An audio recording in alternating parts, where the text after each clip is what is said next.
Now, I want to talk to you about cameras.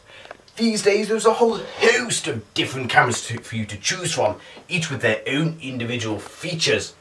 In fact, when it comes to choosing a camera, the prospect can be rather daunting.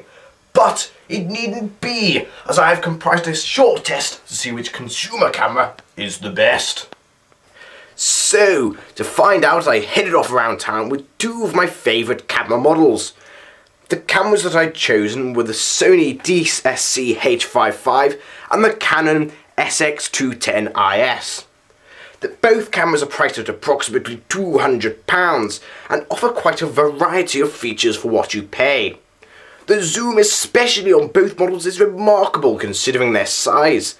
The Sony with a very reasonable 10 times zoom, and the Canon with a positively superb 14 times optical zoom.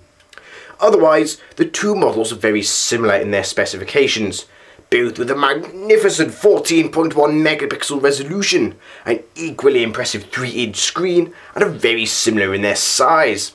So, the test today was to be focused more upon their ease of use, practicality, and of course, their style. Now, in true Gadget style, I've come out here to get some hands-on camera testing. And immediately, what I'm drawn to on both these compact camera models is the splendid zoom range.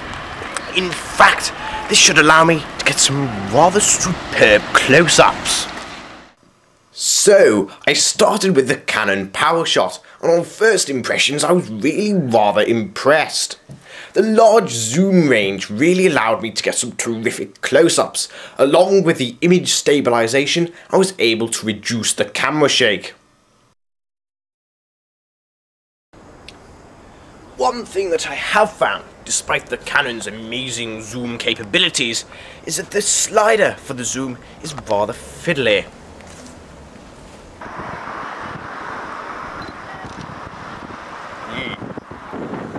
Now, Canon has a wide variety of creative shot modes, one of which is the colour accent, which allows me to select a single colour to be found in the frame.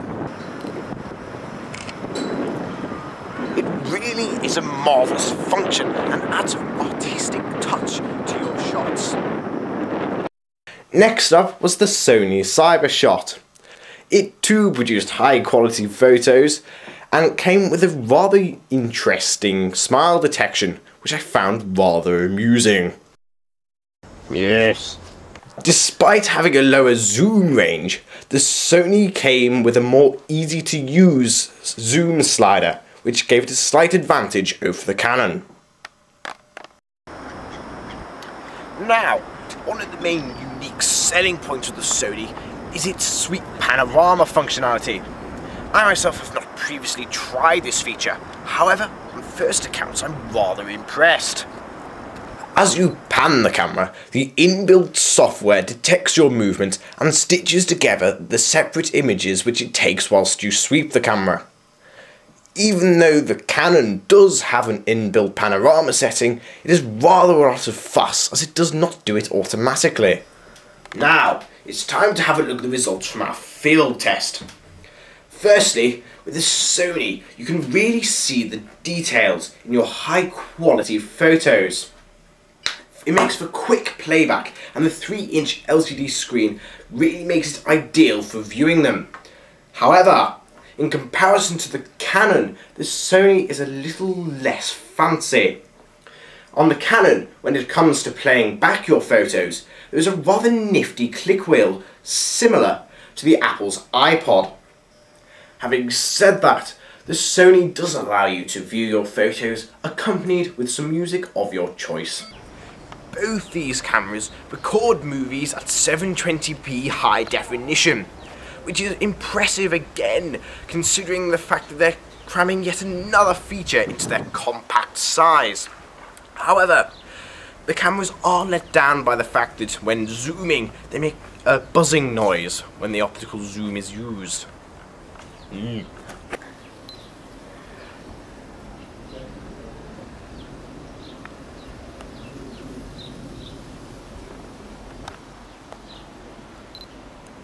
Now, the Canon has a dedicated movie record button, which is absent on the Sony model. And now, onto the all-important G ratings. Firstly, the Sony has been awarded 4 Gs for its ease of use and stunning sweep panorama mode. Also, the Canon with a very well-deserved 4 Gs also, which has been awarded for its high zoom capabilities and its very nifty click wheel. Splendid!